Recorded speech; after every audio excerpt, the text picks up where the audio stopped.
Good morning बच्चों, welcome back. Students, today we will do another question of errors and their rectification.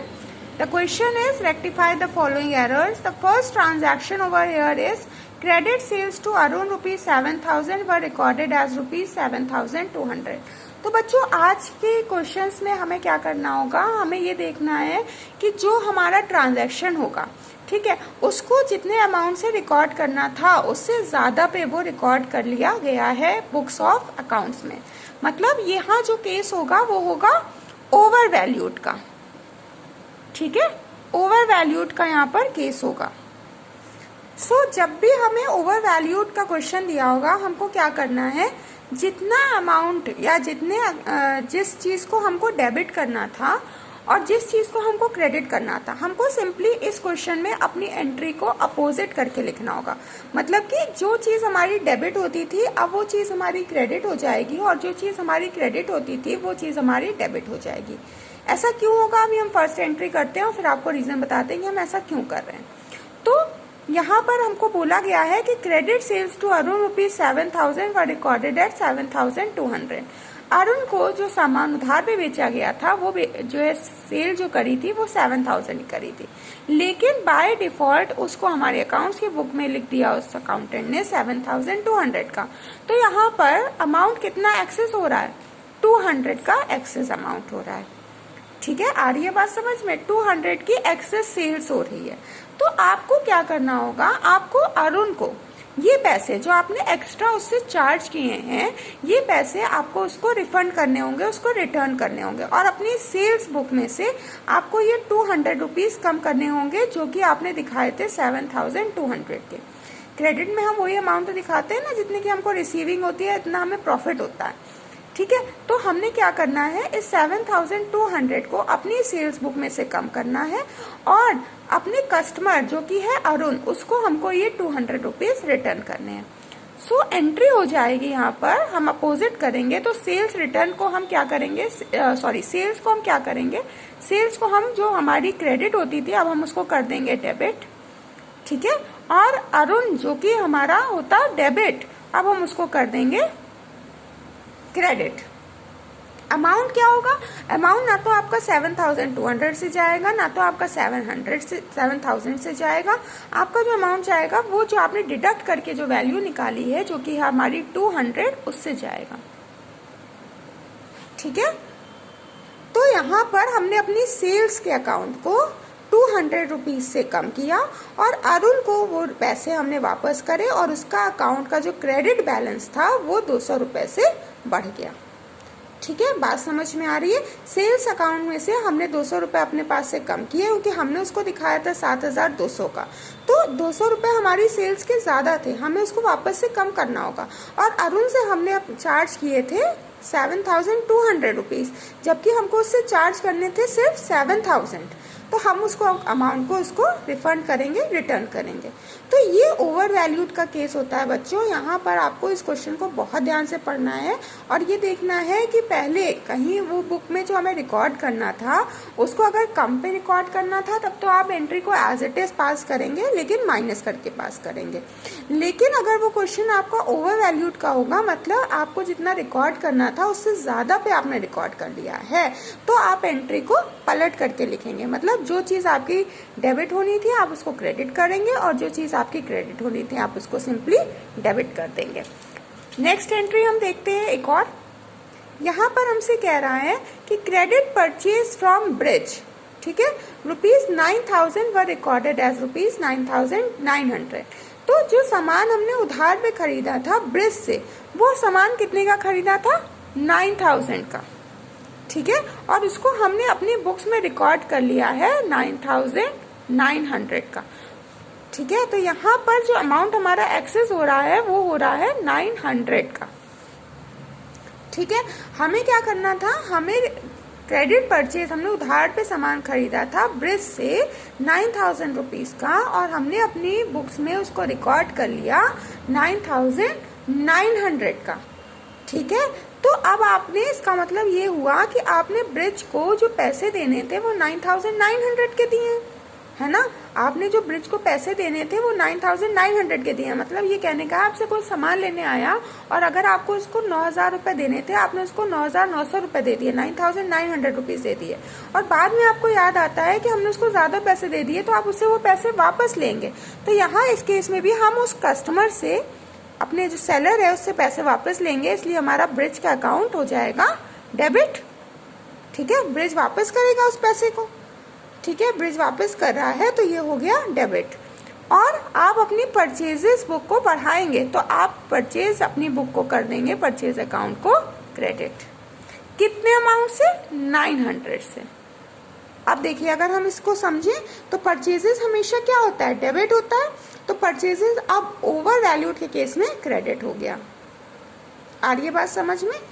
आपने क्या करा, bridge को जो आपने ज्यादा पैसे लिए थे वो आपने उससे रिफंड करे, इसलिए ब्रिज का अमाउंट उतने बैलेंस से कम हो जाएगा और आपका परचेजेस अकाउंट उतने ही बैलेंस से बढ़ जाएगा। आएगा आपका अमाउंट दोनों साइड इक्वली, 900 इधर भी आएगा, 900 इधर भी आएगा, लेकिन ब्रिज के अकाउंट से वो अमाउंट कहीं ना कहीं कम हो रहा होगा और परचेजेस अकाउंट में वो अमाउंट आपका कहीं ना कहीं बढ़ रहा होगा। I hope this is clear to you. Now the third one, return goods to Charu. ठीक है, रिटर्न गुड्स टू चारू ₹4,000 पर रिकॉर्डेड एज 4,040। क्या हुआ है? चारू को सामान रिटर्न हुआ है, कितने का? 4,000 रुपए का, और उसको रिकॉर्ड कर लिया गया अकाउंट्स बुक में 4,040 का। तो हमने आपको बताया था लास्ट क्लास में कि टू के केस में हमारा परचेज रिटर्न होता है और फ्रॉम के केस में हम उसको सेल्स रिटर्न मानते हैं। तो परचेज रिटर्न हमारा हमेशा क्या होता है? क्रेडिट होता है। तो यहाँ पर आपका जो परचेज रिटर्न है वो हो जाएगा debit. Purchase return account debit. ठीक है, टू आप करेंगे चारू। ठीक है, कितने से? 40 रुपीज से। तो यहाँ क्या होगा बच्चों, यहाँ आपका जो चारू का अकाउंट है वो 40 रुपीज से इंक्रीज हो जाएगा और वहीं आपका जो परचेज रिटर्न का अमाउंट है, अकाउंट है, उसका अमाउंट आपका 40 रुपीज से कम हो जाएगा। ठीक है, चारू के अकाउंट में आप 40 रुपीज ज्यादा डालेंगे। क्यों? क्योंकि आपका जो चारू से सामान था वो आपने उसको वापस करा है, और वापस कितने का करा है हमने? 4,040 का, लेकिन उसके में रिकॉर्ड कितना हुआ था? 4,000। तो आप अब हमें क्या करना होगा, हमें 40 रुपीज को एडिशनल चार्ज और देना होगा। तो यहाँ पे चारू के अकाउंट में 40 रुपीज और बढ़ जाएंगे और परचेज रिटर्न में से आपको 40 रुपीज कम करने होंगे। Start clear? नेक्स्ट एंट्री हमारी बोल रही है कि गुड्स रिटर्न फ्रॉम दीपिका। तो फ्रॉम दिया हुआ है, तो फ्रॉम का केस होता है सेल्स रिटर्न। तो सबसे पहले हमको ये देखना है कि सेल्स रिटर्न क्या होता है। सेल्स रिटर्न हमारा हमेशा डेबिट होता है। ठीक है, तो क्या हुआ है, सेल्स रिटर्न हुई है 1,000 रुपीज की, इसको रिकॉर्ड कर लिया गया है 1,600 रुपीज से। तो सेल्स रिटर्न हमारी होती थी डेबिट। ठीक है, तो अब हमें क्या करना होगा, हमें अपनी सेल्स रिटर्न करना होगा credit to sales return account. ठीक है, और किससे? दीपिका के अकाउंट को हम कर देंगे डेबिट। क्यों? क्योंकि यहाँ भी हमारा जो केस है वो क्या है, ओवर वैल्यूड का केस है। 1,000 जो है रिटर्न हुआ था और उसको रिकॉर्ड कर लिया गया है 1,600 से। तो कितना एक्सेस अमाउंट है? एक्सेस अमाउंट है 600। ठीक है, तो यहाँ क्या होगा, यहाँ आप दीपिका के अकाउंट में से 600 को कम करेंगे और सेल्स अकाउंट में, सेल्स रिटर्न अकाउंट में आप 600 रुपीज से उस अकाउंट को इंक्रीज करेंगे। मतलब यहाँ पर कहने का ये है कि एक अकाउंट जो गलती हुई थी, जिसमें ज्यादा अमाउंट चला गया था, आपको उसी अकाउंट को उस अमाउंट से कम करना है, और जिसमें अमाउंट कम गया था उसी अकाउंट को आपको उतने अमाउंट से जो डिडक्ट हो गया, इतना कम या ज्यादा गया था, उसको आपको बढ़ाना होगा। ठीक है, तो I hope this much is you all have understood. Let's quickly revise this once again. The first transaction it is given that credit sales to Arun ₹7,000 were recorded as ₹7,200. जो सामान अरुण को बेचा गया था वो 7,000 रुपीज का बेचा गया था, सेल हुई थी उसकी, और उसको रिकॉर्ड कर लिया गया था 7,200 का। ठीक है, तो अब हमें यहाँ पर क्या करना होगा, हमको अपने अरुण के अकाउंट को, ठीक है, अरुण के अकाउंट को 200 से इंक्रीज करना होगा, क्योंकि हमने जो सेल करी है वो हमने कितनी करी है, 7000 की, और हमने रिकॉर्ड कितना करा, 7200 रुपीज करा। ठीक है, तो आपको क्या करना होगा, अरुण के अकाउंट को 200 से बढ़ाना होगा और अपने सेल्स अकाउंट को 200 से कम करना होगा। ठीक है, फिर credit purchases from Brij ₹9000 were recorded as 9900। Credit purchase, उधार पे सामान खरीदा गया था ब्रिज से 9000 रुपीज का और उसको रिकॉर्ड कर लिया गया 9900 का, मतलब आपने ब्रिज को ओवर पेमेंट कर दिया 9900 का। तो ब्रिज के अकाउंट को आपको 900 से कम करना होगा और परचेजेस अकाउंट को आपको 900 से इंक्रीज करना होगा। Clear? Goods return to Charu ₹4000 were recorded as 4040। 2 का केस है इसलिए यहाँ पे परचेज रिटर्न होगा। ठीक है, तो यहाँ आप क्या करेंगे, चारू के अकाउंट को 40 रुपीज से आप इंक्रीज करेंगे, whereas you will decrease the account of purchase return by ₹40।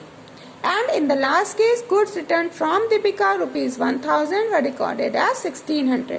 So here also you will increase the sales return account where ₹600 and the account of Deepika will decrease by ₹600. So students, that's all about question number 3.